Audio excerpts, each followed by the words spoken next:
Shalom Aleichem, que les shiurim aujourd'hui seront les refuah shlema chez Yair ben Galia, Shachole Amo Israël. On est dans le siman Shin Kaf. Ines Shrita Beshabbat Melechet Dash. La halachot Shrita, Shrita ça veut dire essoré. Essoré chez une Melechet Dash. Qu'est-ce que ça veut dire Dash? Dash ça veut dire piétiner. Piétiner. Qu'est-ce qu'on piétine ici? On piétine par exemple, le blé. Avant, il y a les 10 melachot pour faire le pain. Une des melachot pour faire le pain, ça s'appelle melechet dash. Quand on prenait le blé, on l'emmenait dans la grange. Qu'est-ce qu'on faisait?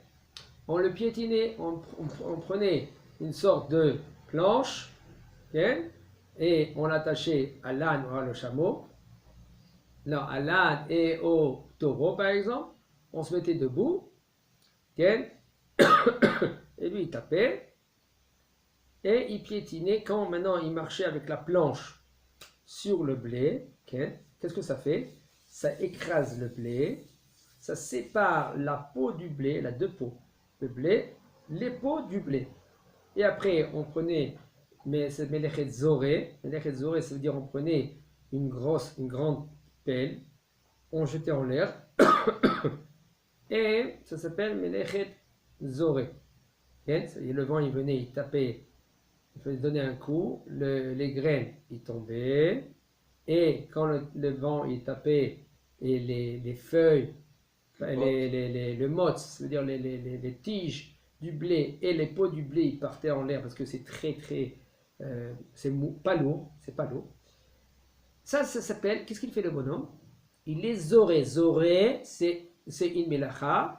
Et la tolada, le dérivé de zoré, c'est borer. Dash aussi, ça s'appelle mefarek. Mefarek, ça veut dire que tu comment on dit mefarek en français? Ça s'appelle, tu sépares. Non, tu sépares deux aliments. Ça s'appelle mefarek. Tu sépares deux aliments. Ils sont ensemble et tu fais un travail, comme ici c'est sochet, quand tu presses par exemple un orange, alors qu'est-ce que tu fais? Tu sépares un aliment de l'autre, c'est-à-dire le jus du fruit. D'accord? Ça s'appelle mefarek. Maintenant, le Rav va nous expliquer la halakha de melechet dash, que ça c'est dîner srita. Asochet beshabbat zetim laasot mehem shemen. Un homme que lui il les sort Shabbat des olives pour faire de l'huile. Ou anavim nasot mehem yain, ou des anavim. Anavim, c'est du raisin pour faire du vin. Hayab min Torah mishum mefarek. Il est hayab de la Torah, selon la halakha de mefarek. C'est-à-dire que lui, il enlève deux espèces. C'est-à-dire il sépare deux espèces. Que ça, chez tolada chez melechet dash. Que ça, c'est la tolada, le dérivé de la melacha de dash, piétiner. Chez Dash, mefarek et atevua, mais akash, la shibolim sheba. Que la melacha de Dash, qu'est-ce qu'il fait? Il est mefarek. Mefarek, ça veut dire qu'il sépare la tevua, l'orge, du cash. Cash, c'est du blé. C'est de la paille, non? C'est exactement. C'est marlok et rachit osot là-bas. Qu'est-ce que c'est le cash? Mais akash, de la paille, vers shibolim sheba. Qu'il y a les graines et les tiges. La tige d'en haut. Il y a les shibolim sur la tige d'en haut. Comme il dit Rachid sur place, non, on s'arrête Shabbat, là-bas. Là, mettez à moudbet. Ken. Assour midivre sofrim nisrot beshabbat tutim orimonim. C'est assour selon les chachamim. Divre sofrim, c'est midé rabanan. L'isrot de presser Shabbat, des toutim, c'est des quoi? Quoi des toutim? Toutim, Yosef? Toutim, c'est des fraises. Ou des rimonim, que c'est des grenades. Chez Oil ou Miktsat, Bne Adam, sortim otam, kezetim, uchanavim. Puisque une minorité des gens, eux, qu'est-ce qu'ils font? Ils pressent ces toutim, ces fraises et ces rimonimes, cette grenade, comme, Les olives. comme les olives et les anavim, que c'est les, pas les fraises, anavim c'est pas les fraises, anavim c'est des raisins. Puisque la majorité, ou la minorité ici, puisque la minorité des gens, eux, ils ont l'habitude de presser les fraises et les rimonim, c'est pour cela que les chachamim gazrou bahem shemeyavo lischot zetim anavim. Chachamim, ils ont interdit de peur que le bonhomme, lui, il va presser des olives et des raisins. Alors ça, c'est Issour des Rabbanan. כל פרי שנוהגים באיזה מקום, לסחטו, כדי לעשות את מימיו, לשתות את מימיו מחמת צמא או תענוג. מפני שהפרי מצוי במקום ההוא בשבע רב, אסור לסוחטו בשבת בכל העולם, כדין תותין ורימונים. Chaque fruit que l'endroit où on se trouve, le minag il est de presser pour boire ses eaux. Béza, c'est de presser. Quoi? Béza, c'est quoi? Be'eze makom, dans les endroits, dans des endroits que on presse pour boire ses eaux, parce qu'on a soif ou on veut kiffer. Par exemple, il nous dit le Rav, quand c'est un endroit, que cet endroit-là maintenant, il y a beaucoup de ces fruits-là. Par exemple, la gouyava. La gouyava, elle est dans un endroit que c'est fréquent. On va dire, il y a des oranges. Alors, dans un endroit qui a plein d'oranges, c'est ça qu'il y a. Alors, l'habitude là-bas de boire des oranges. Il y en a l'habitude, c'est de boire des bières. Que la majorité là-bas, ils ont de l'orge. Mais là, c'est assourd de presser, de faire de la bière. Top, je sais pas, ils pressent, comment ils font la bière? Ils pressent là, ils pressent pas. C'est pas comme ça qu'ils font la bière. Comment ils font la bière? c'est une krita. Une krita avec de l'orge, voilà. Bon, ils pressent pas. Alors, tout fruit que la majorité sur place, elle est de presser ce fruit-là, on ne parle pas maintenant des olives et des raisins. On parle maintenant d'autres fruits. À part les fraises et les rimonim, que c'est les grenades, on parle d'autres sortes de fruits. En général, c'était pas assourd de faire la srita, de les presser, de boire le jus. C'était pas assourd. Puisque maintenant, l'endroit, elle a l'habitude de faire du jus, alors les chachamim, ils ont institué que c'est assourd les sochato et Shabbat. Il nous dit le Rav, c'est assourd de le presser, Shabbat dans tout le monde, c'est pas même dans la région, elle est dans tout le monde, comme la halakha de Toutim, des fraises et des rimonim, que c'est assourd des Rabbanan. אז דאורייתא זה רק זיתים וענבים? דאורייתא זה רק זיתים. כל השאר זה גדר שלא ניפול על ענבים וזיתים. On verra, c'est pas de kol hachar. Toi tu me dis maintenant tu me fais une règle. Tout le reste ça veut dire c'est des rabbanan, à part les raisins et les olives. ככה אני מבין, לא? נכון, אבל il y a des sortes de fruits. On va voir la suite. Il y a des sortes de fruits que on n'a pas l'habitude de les presser. On n'a pas l'habitude. C'est pas fréquent. Et si maintenant toi tu vas être sochet, tu vas presser, c'est pas issou ni des oraïta ni des rabbanan. On verra. Gouyaba par exemple. Pas gouyaba, la chabushim. Les chabushim, comment on dit les coins. Chabushim c'est des coins peut-être. Chabouche, comme on dit chabouche en français. Si c'est des coins, alors c'est des coins. Mais il faut savoir une chose entre parenthèses. Tout ce qu'on dit ici, ça, si maintenant tu vas faire un jus. Maintenant, si tu vas presser sur un manger, qu'est-ce que ça veut dire un manger? Par exemple, un homme qui a un poisson.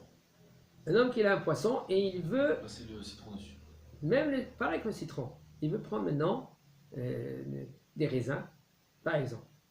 Je ne sais pas si c'est faisable, mais on va dire les raisins, c'est sous Torah de presser, d'accord? Maintenant, lui, il presse son raisin sur le poisson. C'est quoi? C'est moutard. C'est moutard.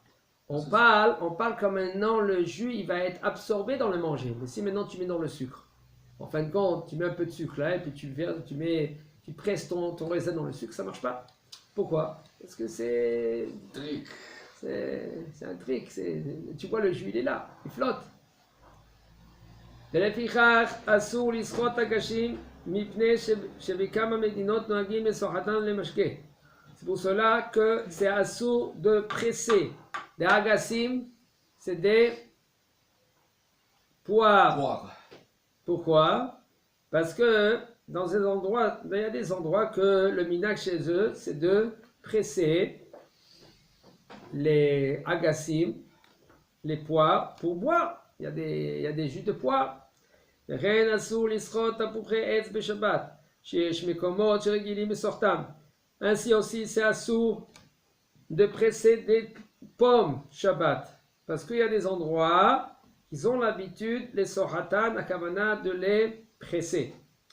וכן אסור מדברי סופרים לסחוט בשבת תפוחי זהב, ואשכוליות למימיהם. Ainsi aussi, selon les chachamim, c'est assour de presser Shabbat, tapouché zahav, ça veut dire des... Pamplemousse. Non. Je connais des pamplemousses. Voilà, mais, oui, c'est après. Mais tapouché zahav, c'est quoi? C'est des oranges. Ah, tapouché zahav, c'est orange. Les tapouché aetz, que c'est des pommes, et tapouché zahav, c'est des oranges.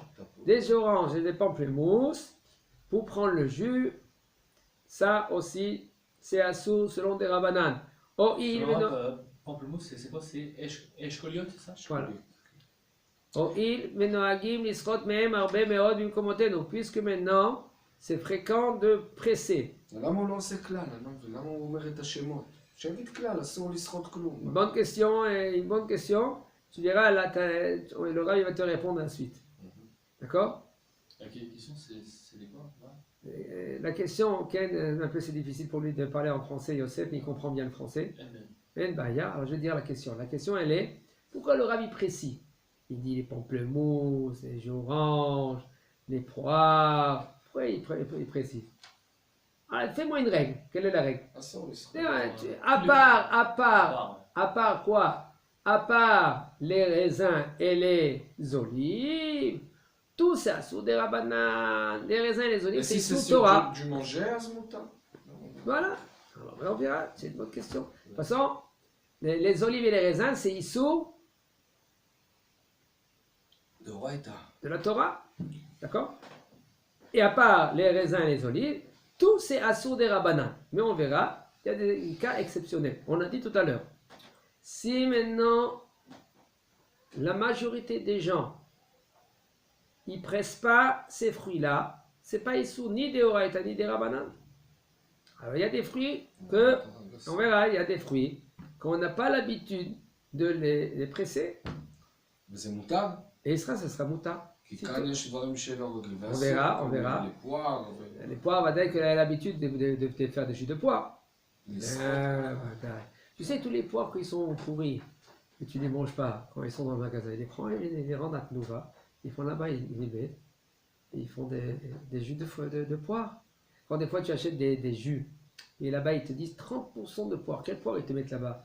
Les poires que toi tu achètes, des belles poires. Ces belles poires maintenant, ils te le vendent à 10 shekels ou à 13 shekels le kilo. Des belles poires, d'accord? Les poires qui sont un peu...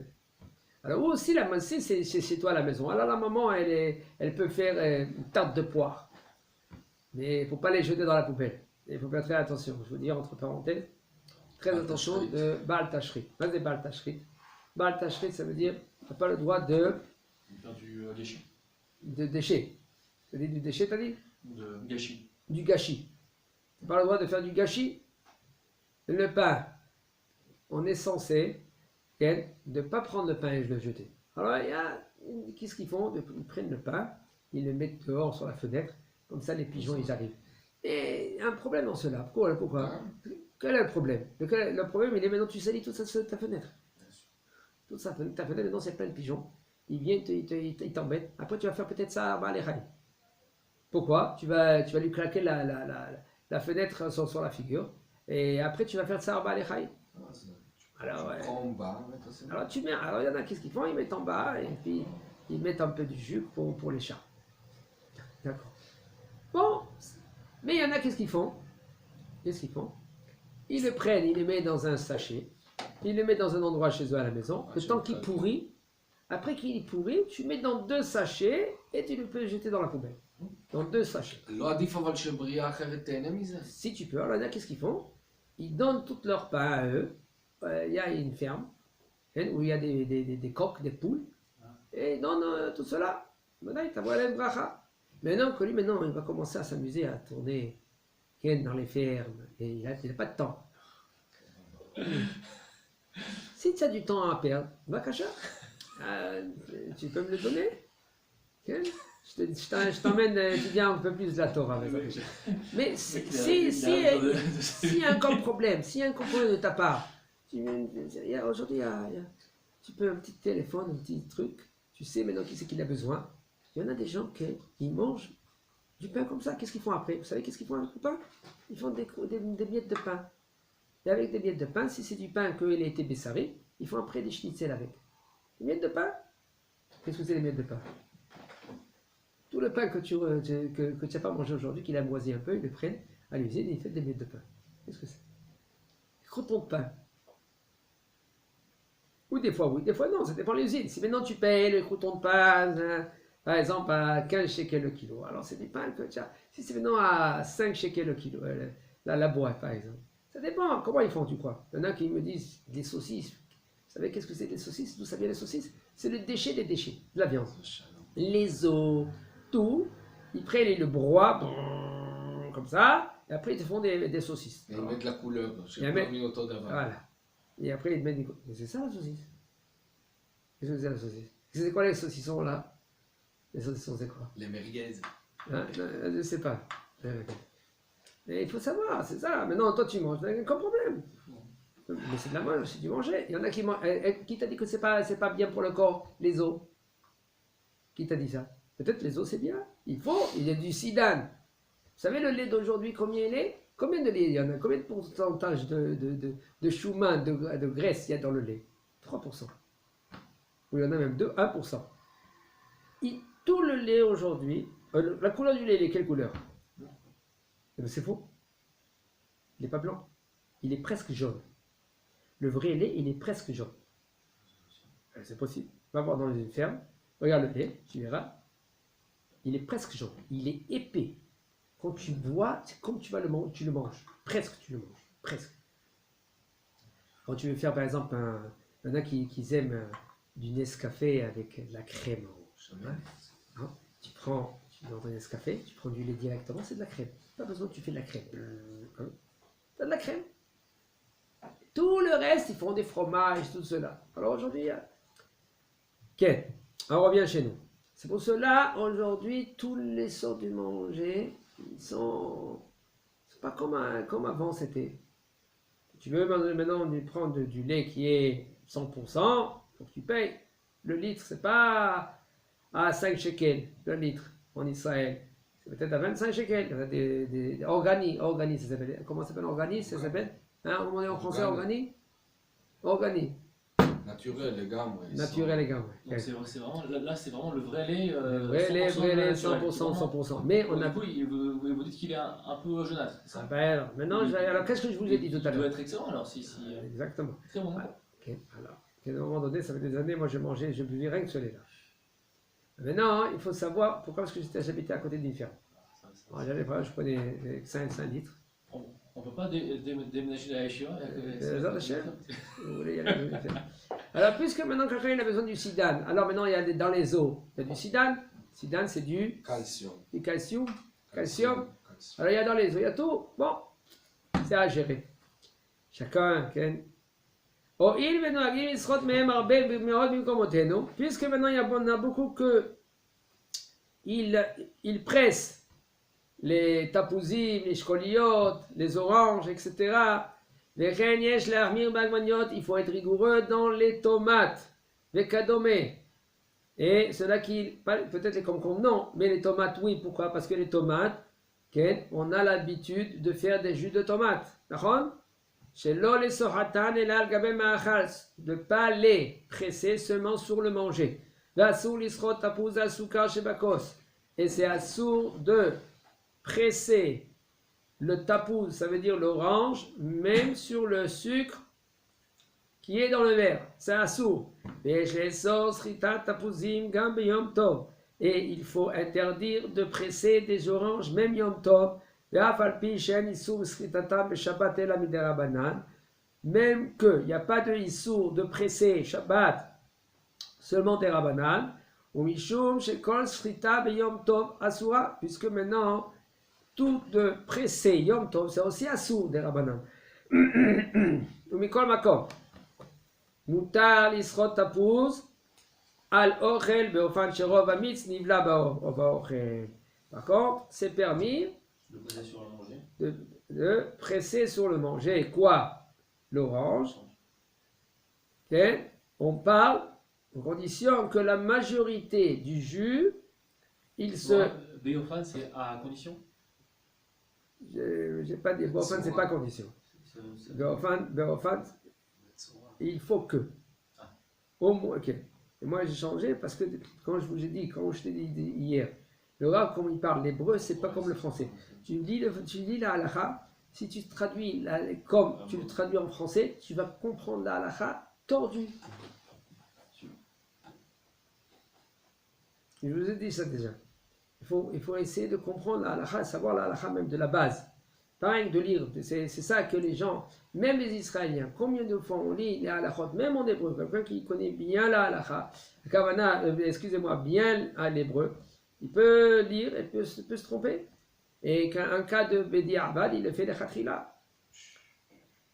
Il dit le Rab, Mutal Isrot Tapuz al Ochel Beofan, le fait que, ou par exemple, seulement, chez Rov, que la majorité du mix du jus, il va s'absorber dans le manger Chazak ou Baron.